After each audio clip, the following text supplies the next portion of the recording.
আমার স্বামী বিশ্বনবী মুহাম্মদ সাল্লাল্লাহু আলাইহি ওয়াসাল্লামের চেহারা যদি দেখতা তাহলে লেবু কাটতে যে আঙ্গুল নয় কলিজাটা কেটে টুকরা টুকরা করে দিতা। আবার আম্মা জান আয়েশা বলেন, তোমাদের জন্য একটা সূর্য আছে, আমার জন্য একটা সূর্য আছে, তোমাদের সূর্য আমার সূর্যের মতো নয়, আমার সূর্যটাও তোমাদের সূর্যের মতো নয়। তোমাদের সূর্যটা প্রতিদিন সকালবেলা পূব আকাশে উদিত হয়ে গোটা বিশ্বটারে আলোকিত করে ফেলে, কিন্তু আমার সূর্যটা সকালবেলা উদিত হয় না। সাল্লাল্লাহু আলাইহি ওয়াসাল্লাম তিনি মানুষ ছিলেন, তবে সাধারণ মানুষ নন, অসাধারণ মানুষ। নবী ছিলেন, যেন তেন নবী নন, মহানবী, মানব কিন্তু মহামানব, ঠিক কিনা? এজন্য কোরআন আমাদেরকে জানিয়ে দেয়, কুল ইন্নামা আনা বাশারুম মিসলুকুম ইউহা ইলাইয়া আন্নামা ইলাহুকুম ইলাহুন ওয়াহিদ। ও নবী, আপনি বলে দেন, নিশ্চয় আমি তোমাদের মতোই মানুষ, কিন্তু আমার কাছে ওহী আসে, তোমাদের কাছে আসে না, ঠিক কিনা? মানুষ কোন সেন্সে? মানুষ এই সেন্সে তিনি মানুষ যে আমরা দুনিয়াতে মা বাবার মাধ্যমে আসি, তিনিও এসেছেন। আমরা পৃথিবীতে বিয়ে করি, আল্লাহর হাবিবও করেছেন। আমরা বিয়ে করলে সন্তান হয়, আল্লাহর হাবিব সাল্লাল্লাহু আলাইহি ওয়াসাল্লামের 4 কন্যা 2-3 পুত্র সন্তান ছিল। আমরা আমাদের আঘাত পেলে গা ঝরে রক্ত বেরোয়, আল্লাহর হাবিব সাল্লাল্লাহু আলাইহি ওয়াসাল্লামের উহুদের ময়দানে দাঁত ভেঙে রক্ত ঝরেছে, ঠিক কিনা? এই সেন্সে তিনি মানুষ, কিন্তু সাধারণ মানুষ নন, তিনি অসাধারণ মানুষ, অসাধারণ, আনপ্যারালাল, ইউনিক, ফ্যান্টাস্টিক। আল্লাহর হাবিবের সাথে কারো তুলনা চলে না। আল্লাহর হাবিব সাল্লাল্লাহু আলাইহি ওয়াসাল্লাম বলেন, আল্লাহ তাআলা গোটা বিশ্বের সবাইকে তৈরি করে 2 ভাগ করলেন। কয় ভাগ? 1 ভাগ জান্নাতি, 1 ভাগ জাহান্নামী। আমাকে আল্লাহ তাআলা জান্নাতীদের মধ্যে প্রেরণ করলেন। এই জান্নাতীদেরকে আল্লাহ অনেক শহরে বিভাজন করে পৃথিবীতে পাঠালেন, আমাকে আল্লাহ তাআলা মক্কা শহরে পাঠালেন। মক্কা শহরে অনেকগুলো বংশ আছে, সেখান থেকে আল্লাহ তাআলা আমাকে কুরাইশ বংশে পাঠালেন। কুরাইশ বংশে অনেক খানদান আছে, আমাকে আল্লাহ তাআলা হাশমি খানদানে পাঠালেন। হাশমি খানদানে অনেক পরিবার আছে, আমাকে আব্দুল মুত্তালিবের পরিবারে পাঠালেন। আব্দুল মুত্তালিবের পরিবারে অনেক সদস্য আছে, এই সব সদস্য বৃন্দদের মধ্য থেকে আমাকে শ্রেষ্ঠ মানুষ করে তিনি দুনিয়ায় পাঠালেন।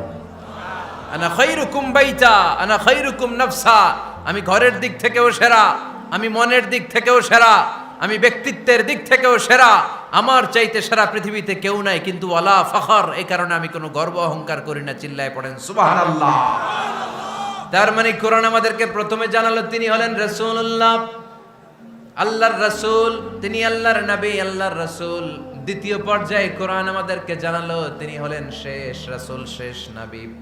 তৃতীয় পর্যায়ে কোরআন বিশ্বনবীর ব্যাপারে আমাদেরকে ইনফরমেশন দিল, তবে তিনি মানুষ ছিলেন। কি ছিলেন? আকীদা খালেস করে নেন, আল্লাহর হাবিব সাল্লাল্লাহু আলাইহি ওয়াসাল্লাম কি ছিলেন? মানুষ ছিলেন, তবে অসাধারণ মানুষ। তিনি ওহীপ্রাপ্ত হতেন, আমরা ওহীপ্রাপ্ত হই না, ঠিক কিনা? চতুর্থ পর্যায়ে কোরআন আমাদেরকে জানান দেয় যে আল্লাহ রাসূল সাল্লাল্লাহু আলাইহি ওয়াসাল্লাম জীবনে কোনোদিন মন গড়া কোনো কথা বলে নাই। বলছে? আমরা বলি না? এই যে যারা গুজব ছড়ায়, আন্দাজে বলছে না, কথা বলেন। আল্লাহর হাবিব সাল্লাল্লাহু আলাইহি ওয়াসাল্লাম জীবনে মন গড়া কোনো কথা বলেছে? মন মস্তিষ্ক প্রসূত কিছু বলেছে? মন যা চায় তা তিনি বলেন? বলেন না, মন গড়া বলেন না। Because he was guided by ওয়াহি, he was guided by the revelation. তিনি ওহী দ্বারা গাইডেড, ওহী তাকে ওনাকে পথ দেখায়। মন গড়া তিনি কিছু বলেন না, কোন নবী মন গড়া কিছু বলেন না। এজন্য নবীদের কথার মধ্যে কোনো অমিল নাই। এমনকি কখনো হয়েছে এক নবী এসে বলেছে পৃথিবীতে যে আল্লাহ একজন, আরেক নবী এসে বলছে না 2-3 জনও হতে পারে? বলেছে? কোন নবী এসে বলেছে যে আখিরাত আছে, the day of judgment, the day of accountability, দুনিয়াতে যা করেছো এগুলোর জন্য আল্লাহর সুপ্রিম কোর্টের কাঠগড়ায় দাঁড়াতে হবে, আখিরাত বলে একটা ব্যাপার আছে। আরেক নবী এসে বলছে না, আখিরাত ফাকিরাত কিছু নাই, দুনিয়া কে মজা লেলো, দুনিয়া তোমারই হ্যায়, এই দুনিয়াই সব শেষ। এরকম কি কখনো হয়েছে? না। কিন্তু এই পৃথিবীর কবিরা, এক এক কবি এক এক কথা বলে, এক এক নবী এক এক কথা বলে, এরকম হয় না। কিন্তু এক এক কবি এক এক কথা বলে, এক এক দার্শনিক এক এক কথা বলে, ঠিক কিনা? এক দার্শনিক থিওরি দাঁড় করালো, মানুষ হচ্ছে পেট সর্বস্ব জীব, মানুষের পেটের সমস্যা বড় সমস্যা, এ সমস্যার সমাধান হয়ে গেলে সব সমাধান। আরেক দার্শনিক এসে বলল, না, মানুষের যৌন সমস্যা সবচেয়ে বড় সমস্যা, সেক্সুয়াল প্রবলেম, এইটা সমাধান হলে সব সমাধান। আরেক দার্শনিক এসে বলে, না, পেটের সমস্যাও বড় সমস্যা না, যৌন সমস্যাও বড় সমস্যা না, মানুষ আসলে মানুষই না, মানুষ হলো বান্দর। বানর থেকে সময়ের বিবর্তনে, কালের আবর্তনে এগুলো মানুষ হয়েছে, বলছে না? তার মানে এক দার্শনিকের কথার সাথে আরেক দার্শনিকের কথার মিল আছে? আওয়াজ করে বলেন। কিন্তু পৃথিবীর একজন নবীর সাথে আরেকজন নবীর কথার কোনো অমিল খুঁজে পাওয়া যায় না। চিল্লায় বলেন ঠিক কি না?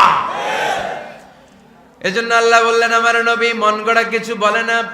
ওয়ামা ইয়ানতিকু আনিল হাওয়া ইন হুয়া ইল্লা ওয়াহিয়ুন ইউহা। আমার হাবিব মন গড়া কোনো কথা তোমাদেরকে কখনো শোনায় না, তিনি যা তোমাদেরকে শোনায় ওহী থেকে শোনায়। সুবহানাল্লাহ পড়ে। যা আসে তাই তিনি বলেন, মন গড়া কিছু বলেন না। মক্কার ইহুদিরা আল্লাহ রাসূল সাল্লাল্লাহু আলাইহি ওয়াসাল্লামকে একবার ধরলো, জিজ্ঞেস করলো যে, মুহাম্মদ, 3টা প্রশ্ন তোমাকে করব, যদি উত্তর করতে পারো তাহলে বুঝবো তুমি সত্য নবী। আল্লাহর হাবিব সাল্লাল্লাহু আলাইহি ওয়াসাল্লাম বললেন, তাহলে বলো কি জানতে চাও? তারা জিজ্ঞেস করলো, মা হুয়া রূহ, বলো তো রুহু কারে বলে? রুহু চিনেন আপনারা? রুহু থাকলে আমরা নড়ি চড়ি, অ্যানিমেটেড, প্রাণবন্ত। রুহু যখন উড়াল দেয় লাশ হয়ে পড়ে থাকে, ঠিক কিনা? সব চলে যায়। আমাদের 2 কাঁধের 2 ফেরেশতা থাকে, এরাও উড়াল মারে, ঠিক কিনা? 2 কাঁধে ছিল যে তোমারে 2 জনা পাহারা, তোমারে একলা থুইয়া পালাইছে তাহারা, তোমার 8 কুঠুরি 9 দরজা বন্ধ যে ওই হলো রে হলো মুখে আল্লাহ রসুল সবে বলো, দুয়ারে আইসাছে পালকি নাই হরি গাও তোলো রে তোলো মুখে আল্লাহ রসুল সবে বলো, ঠিক কিনা? মা হুয়ার রূহ, মুহাম্মদ আমাদেরকে বলে শোনাও রুহু কারে বলে, কেমন করে আসে, কেমন করে যায়, এ ব্যাপারে কি জানো বলো। 2 নাম্বার প্রশ্ন, মানহুম আসহাবুল কাহাফ, আসহাবে কাহাফ সম্পর্কে কি জানো? 3 নাম্বার প্রশ্ন, মান হুয়া যুলকারনাইন, যুলকারনাইন বাদশা সম্পর্কে কি জানো? আল্লাহর হাবিব সাল্লাল্লাহু আলাইহি ওয়াসাল্লাম বললেন, গাদান উজিবুকুম, আগামীকাল বলে দেব। কি বললেন? সবাই বলেন উত্তরে কি বললেন? আগামীকাল বলে দেব। তো আগামীকাল সবাই এসে হাজির, বলো 3টা প্রশ্ন রেখেছিলাম গতকাল, উত্তর বলো। আল্লাহর হাবিব সাল্লাল্লাহু আলাইহি ওয়াসাল্লাম বলতে পারলেন না, কারণ ওহী আসেনি। তিনি ছিলেন ওহী নির্ভর, ডিপেন্ডেন্ট অন ওয়াহি, dependent on revelation, guided by the ওয়াহি। তিনি এর পরের দিনে বললেন, গাদান উজিবুকুম, আগামীকাল বলবো। এর পরের দিনে এরা এসে হাজির, উত্তর নাই। আল্লাহর হাবিব সাল্লাল্লাহু আলাইহি ওয়াসাল্লাম আবারও বললেন, গাদান উজিবুকুম, আগামীকাল বলবো। এর পরের দিনে এরা এসে হাজির। এরকম 1 দিন 2 দিন 3 দিন নয়, টানা 15 দিন আল্লাহর হাবিব সাল্লাল্লাহু আলাইহি ওয়াসাল্লামের প্রশ্নগুলোর উত্তর করতে পারেন নাই। আল্লাহর হাবিব সাল্লাল্লাহু আলাইহি সাল্লামের নবুয়তি জিন্দেগিতে এত বিব্রতকর পরিস্থিতিতে তিনি কখনো পড়েন নাই। ইহুদিরা প্রতিদিন এসে হট্টগোল করে আর মক্কায় রটনা ছড়ায়, দেখো এই লোকটা যদি সত্যি নবী হতো তাহলে তো উত্তর করতে পারতো, ঠিক কি না? যেহেতু উত্তর করতে পারে না, আসলে সে আসল নবী নয়, সে ভণ্ড নবী, মিথ্যা নবী। পড়েন না আউযুবিল্লাহ। 15 দিন পর আল্লাহ আয়াত নাযিল করলেন, ওয়ালা তাকুলান্না লিশাইইন ইন্নী ফাইলুন যালিকা গাদা ইল্লা আইয়াশা আল্লাহ। ও নবী, ভবিষ্যতের ব্যাপারে সামনে থেকে যখন আপনি ওয়াদা দিবেন, ওয়াদা দেওয়ার সময় ইনশাআল্লাহ শব্দটা মিলিয়ে দিবেন। সুবহানাল্লাহ পড়েন। আল্লাহর হাবিব সাল্লাল্লাহু আলাইহি সাল্লামকে শিখানোর মধ্য দিয়ে গোটা উম্মাহকে আল্লাহ শিখাইয়ে দিলেন যে ভবিষ্যতের কমিটমেন্ট যখন দিব, প্রমিস যখন দিব, প্রমিস দেওয়ার সময় কি বলবো? কি বলবো? আল্লাহর হাবিব সাল্লাল্লাহু আলাইহি সাল্লাম ইনশাআল্লাহ বলতে ভুলে গিয়েছিলেন। এজন্য 15 দিন, টানা 15 দিন ওহী আসে নাই। 15 দিন পরে আল্লাহ তাআলা ওহীর মাধ্যমে বিশ্বনবীকে জানিয়ে দিলেন, ইয়াসআলুনাকা আনির রূহি কুলির রূহু মিন আমরি রাব্বি ওয়া মা উতীতুম মিনাল ইলমি ইল্লা কালিলা। দ্বিতীয় প্রশ্নের উত্তরও জানিয়ে দিলেন, আম হাসিবতা আন্না আসহাবাল কাহফি ওয়ার রাকিম কানু মিন আয়াতিনা আজাবা। 3 নাম্বার প্রশ্নের উত্তর আল্লাহ নাজিল করলেন, ওয়াসআলুনাকা আন যিল করনাইন কুল সাআতলু আলাইকুম মিনহু যিকরা। পড়েন সুবহানাল্লাহ। এরপর নবী বললেন, কাদের উত্তর জানা লাগবে, আসো জেনে নাও। রুহু হলো আল্লাহর আদেশ, আল্লাহর আদেশে দেহের মধ্যে রুহুটা ঢুকে আল্লাহর আদেশে বের হয়ে যায়। রুহুকে ধরা যায় না, ছোঁয়া যায় না, ঠিক কি না? রুহু ধরা যায়, ছোঁয়া যায়, দেখা যায়? রুহু দেখছেন কে কে দেখি? লক্ষ্মীপুরের ভাইরা, রুহু দেখছেন আপনারা? রুহুর কালার কেমন জানেন?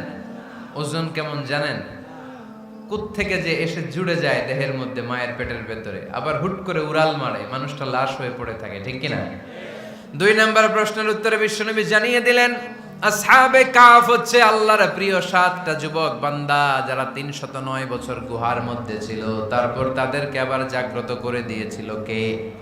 পৃথিবীতে 4 জন বাদশা ছিল, গোটা বিশ্বের বাদশা, গোটা বিশ্বকে ডমিনেট করেছে, শাসন করেছে। 2 জন মুসলমান, 2 জন কাফের। এর মধ্যে একজন ছিল যুলকারনাইন, গোটা বিশ্বকে শাসন করেছে। সুবহানাল্লাহ পড়ে।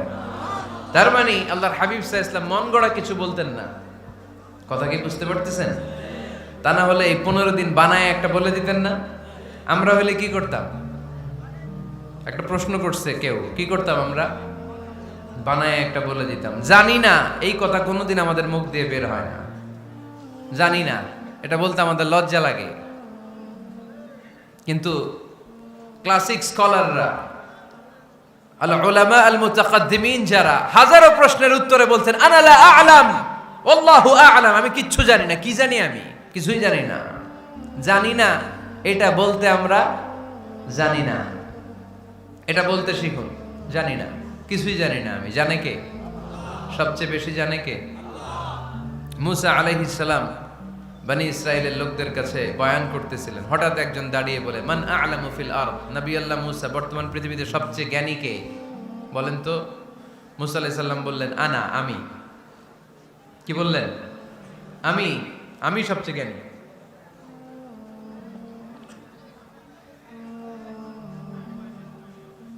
কিন্তু আল্লাহ তাআলার কাছে প্রশ্নের উত্তরটা পছন্দনীয় হয়নি।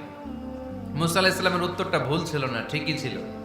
কারণ যেই জামানায় আল্লাহ তাআলা যাকে নবী বানিয়ে পাঠান, তাকে সবচেয়ে বেশি জ্ঞান দিয়েই পাঠান, ঠিক কি না? ওহির জ্ঞানের চাইতে ভারী দামি কোনো জ্ঞান হতে পারে? কিন্তু আল্লাহ তাআলা চেয়েছিলেন মুসা আলাইহিস সালাম যেন বলে, আল্লাহু আ'লাম, আল্লাহ সবচেয়ে জ্ঞানী। আল্লাহ বললেন, মুসা তুমি ঠিক বলনি, তুমি সবচেয়ে বড় জ্ঞানী না, তোমার চেয়েও বড় জ্ঞানী এই তল্লাটে আছে। ইযহাব ইলা মাজমাইল বাহরাইন, 2 সাগরের মিলনস্থলে যাও, ওখানে আমার একজন বান্দা আছে, ইসমুহু খাদির, এর নাম হচ্ছে খাদির। কি নাম? আমরা যারে বাংলায় কি বলি? খিজির, আসলে খাদির। তার কাছে যাও, তোমার চাইতেও জ্ঞানী। অনেক লম্বা চূড়া ঘটনা। তাহলে জান্নেওয়ালার উপরও জান্নেওয়ালা আছে, জ্ঞানের উপরও জ্ঞানী আছে। সবচাইতে বড় জ্ঞানী, মহাজ্ঞানী একজন, চিল্লায় বলেন তিনি কে? তাহলে 4 নাম্বার, চতুর্থ পর্যায়ে কোরআন আমাদেরকে যেটা জানালো, যে আল্লাহর হাবিব সাল্লাল্লাহু আলাইহি ওয়াসাল্লাম মন গড়া কথা কোনোদিন কখনো বলেন নাই। 5 নম্বরে কোরআন আমাদেরকে জানায়, আল্লাহর হাবিব সাল্লাল্লাহু আলাইহি ওয়াসাল্লাম ছিলেন দয়ার মূর্ত প্রতীক, মায়ার নবী, দয়ার নবী। দয়ার শেষ নাই এই নবীর। সব নবীকে আল্লাহ তাআলা একটা স্পেশাল দোয়া করার সুযোগ দিয়েছিলেন, এটাকে বলে দাওয়া মুস্তাজাবা। সব নবীকে আল্লাহ বললেন, নবীরা তোমাদের প্রত্যেককে একটা করে দোয়া করার সুযোগ দিব, করো। করা মাত্রই কবুল। সব নবীরা এই সুযোগ পেয়ে দোয়া করা শুরু করে দিল, আর আল্লাহ কবুল করে নিলেন। একজন নবী ওই দোয়াটা করেন নাই। ওই নবীর নাম সবাই বলেন। আল্লাহর হাবিব বললেন, ইন্না লিকুল্লি নাবিয়্যিন দাওয়া মুস্তাজাবা। সব নবীকে আল্লাহ তাআলা একটা করে দোয়া করার সুযোগ দিলেন। দাও বিহা, ওই দোয়াটা সব নবীরা দুনিয়ার বুকেই করে ফেলেছে। ওয়া ইন্নী আখতাবিউ দাওয়াতি শাফাআতান লি উম্মতি ইয়াউমাল কিয়ামা। আমার দোয়াটা আমি করি নাই, সব নবীরা ওই দোয়াটা করে ফেললেও আমার দোয়াটা আমি করি নাই। আমার দোয়াটা আমি রেখে দিয়েছি, কিয়ামতের দিন আমার গুনাহগার উম্মতেরা যখন বিপদে পড়ে যাবে, তাদের সুপারিশের জন্য ওই দোয়াটা আমি ওই দিন করব। ওই দিন করব, রেখে দিয়েছেন দোয়াটা। বিশ্বনবী কি ওনার জীবদ্দশায় এ দুনিয়ার জীবনে বিপদ পরীক্ষা কষ্টের সম্মুখীন হয় নাই? দোয়া করলেই তো আল্লাহ কবুল করে নিতেন। না খেয়ে পেটে পাথর বেঁধেছেন, আমরা পাথর বাঁধছি কয়বার? কথা বলেন। নানার সামনে নাতিগুলো চিৎকার দিত, সাইয়েদনা হাসান হুসাইন রাদিয়াল্লাহু তাআলা আনহুমা চিৎকার করত ক্ষুধার চোটে বেহুশ। এই দৃশ্য কি নানার সহ্য হয়? আল্লাহর হাবিব তখন যদি আল্লাহর কাছে দোয়া করতেন, আল্লাহ আপনি জান্নাত থেকে খাবারের ব্যবস্থা করে দেন, সাইয়েদনা জিবরাইল আলাইহিস সালামকে দিয়ে জান্নাত থেকে খাবারের বস্তা পাঠিয়ে দিত কে? উহুদের ময়দানে দান শহীদ হলো, দোয়া করলে দোয়াটা কবুল করত কে? তায়েফের ছেলেরা পাথর মেরে মেরে বিষ্ণুনবীর দেহটাকে ঝাঁঝরা করে দিয়েছে। তখনও যদি বিষ্ণু ঈসা ইসলাম দোয়া করতেন, দোয়াটা কবুল করত কে? দোয়াটাকে বিষ্ণুনবী করছিলেন? কথা বলেন। রেখে দিয়েছেন কার জন্য? আমার জন্য রেখে দিয়েছেন, আপনার জন্য রেখে দিয়েছেন, আমাদের জন্য রেখে দিয়েছেন। চিল্লায় বলতে হবে ঠিক কিনা? খেয়ে না খেয়ে দিন প্রচারের কাজে নিজেকে দিয়েছ বিলিয়ে, তায়েফের কাফিরেরা চিনল না সে আলো, দুষ্ট ছেলেদের পিছু দিল লেলিয়ে, পাথরের আঘাতে ক্ষত বিক্ষত হয়ে সারা শরীর থেকে রক্ত ঝরে। এ রাসূল তোমাকে ভুলি আমি কেমন করে, এ রাসূল তোমাকে ভুলি আমি কেমন করে। চিল্লায় পড়েন আল্লাহু আকবার। এই নবী এমন নবী, রহমতের নবী, দয়ার নবী, মায়ার নবী। এই নবীর দয়ার কোনো শেষ নাই, মায়ার কোনো শেষ নাই। এজন্য এই নবীকে কোরআনের মধ্যে রব্বুল আলামিন রাহমাতাল লিল আলামিন বলে অভিহিত করেছেন। সুবহানাল্লাহ পড়েন। ওমা আরসালনাকা ইল্লা রাহমাতাল লিল আলামিন। I have sent you as a mercy for the entire universe. নবী হে, আমি আপনাকে গোটা বিশ্বের জন্য রহমত করে প্রেরণ করেছি। রাহমাতাল লিল আলামিন।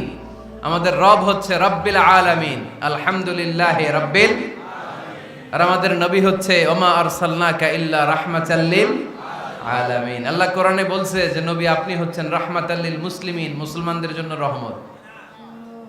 এটা বলছে রাহমাতাল লিল মুত্তাকিন। নবী হে, আপনি মুত্তাকিনদের জন্য রহমত। রাহমাতাল লিল মুসাল্লিন। নবী হে, আপনি মুসল্লিদের জন্য রহমত। বলছে? বলেছে কি বলছে? ওমা আরসালনাকা ইল্লা রাহমাতাল লিল আলামিন। নবী, গোটা বিশ্বের জন্য আপনি রহমত। সুবহানাল্লাহ পড়েন। সবার জন্য বিশ্বনবী ছিলেন দিলদরিয়া, সবার জন্য, সবাইকে মানুষ হিসেবে কনসিডার করতেন। আল্লাহর হাবিব সাল্লাল্লাহু আলাইহি ওয়াসাল্লাম একবার একটা লাশ যেতে দেখলেন। লাশ দেখে আল্লাহ রাসূল সাল্লাল্লাহু আলাইহি ওয়াসাল্লাম দাঁড়িয়ে গেলেন। সাহাবারা বললেন, ইয়া রাসূলুল্লাহ ইন্নাহু ইয়াহুদি, এটা ইহুদির লাশ। কিসের লাশ? আপনি দাঁড়ালেন যে এটা তো ইহুদির লাশ। আল্লাহর হাবিব সাল্লাল্লাহু আলাইহি ওয়াসাল্লাম বললেন, আওয়ালাইসাত নাফসান, এটা কি মানুষ না? এটা হোক না ইহুদি, হোক না নাস্তিক, হোক না খ্রিস্টান, এটা তো মানুষ। আমি মানুষকে সম্মান করেছি, মানুষ দেখে দাঁড়িয়েছে। চিল্লায় পড়েন আল্লাহু আকবার।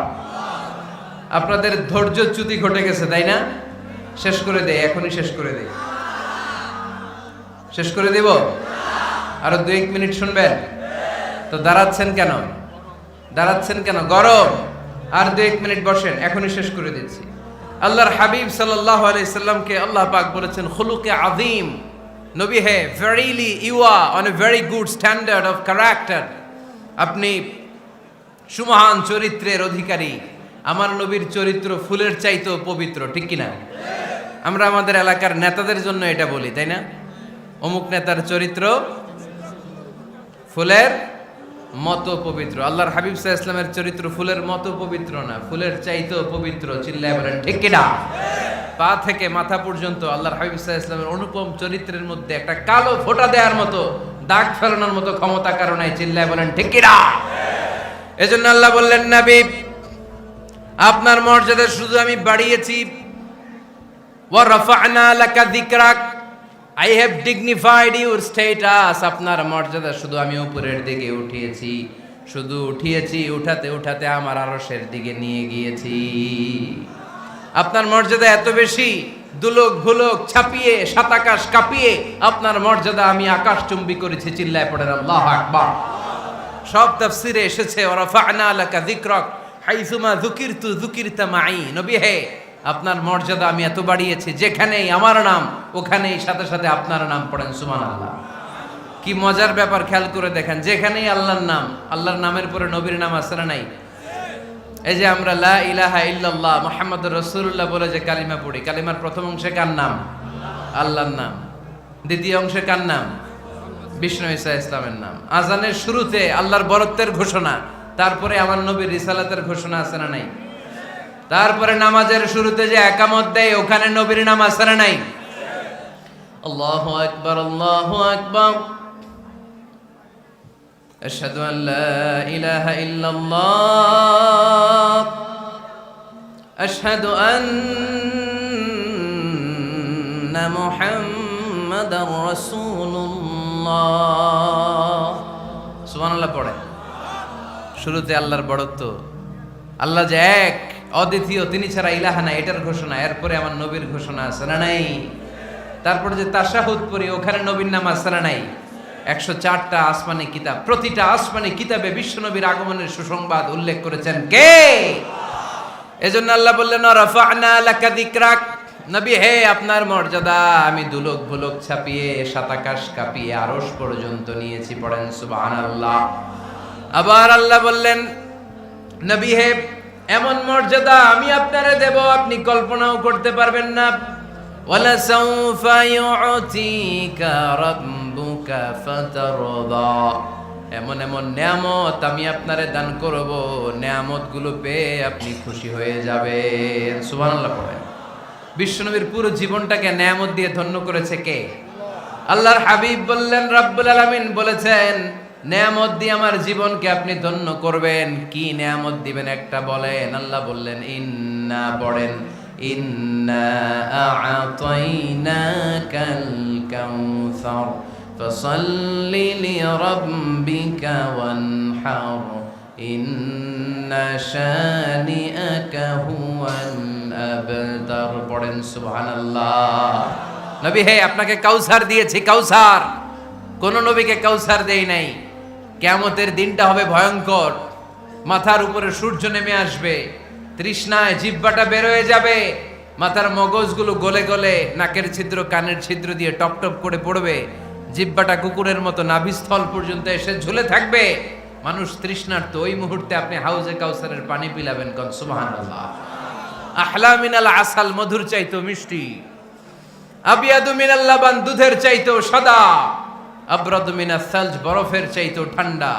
মান শারিবা মিনহা শারবা লাম ইয়াজমা আবাদা। একবার যে কাউসারের পানি পান করতে পারবে, চিরকালের জন্য তার গলার তৃষ্ণা মিটাইয়া দিবে কে? এভাবে বিশ্বনবীর স্ট্যাটাস, মর্যাদাকে আকাশচুম্বী করেছে কে? ওই নবীর ভালোবাসা অন্তরে রাখার দরকার আছে না নাই? ওই নবীর পক্ষ অবলম্বনের দরকার আছে না নাই? ওই নবীরে যারা গালি দেয় তাদের বিরুদ্ধে থাকার দরকার আছে না নাই? ওই নবীরে গালি দিলে আপনাদের কলিজে আগুন লাগে? নবীরে গালি দিলে মুমিনের কলিজে আগুন ধরে? কার কার কলিজে আগুন লাগে হাত তুলে আল্লাহরে দেখা।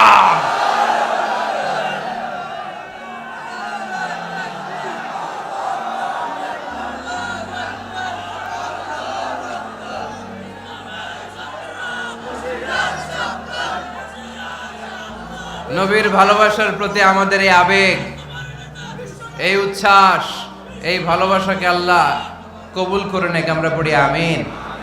আরো জোরে পড়ি আমিন। আমার নবীকে আমরা প্রমোট করব, আমার নবীকে আমরা প্রমোট করব ফেসবুকে। বিশ্বনবীর জীবনীর ব্যাপারে চমৎকার চমৎকার যত নিউজ পাওয়া যায়, খবর পাওয়া যায়, ফেসবুকে আমরা শেয়ার দিয়ে দিব। রাজি আছেন না নাই? বিশ্বনবীর জীবনী পড়ব, বায়োগ্রাফি। হাত তুলে দেখান তো বিশ্বনবীর জীবনীটা শুরু থেকে শেষ পর্যন্ত একবার পড়ছেন কে কে? দেখি লক্ষ্মীপুরে যারা পড়ছেন তারা হাত তুলবেন। আপনারা পড়ছেন? মাশাআল্লাহ, আল্লাহ কবুল করো। যারা পড়তে পারেন আল্লাহ তাদেরকে পড়ার তৌফিক দান করেন।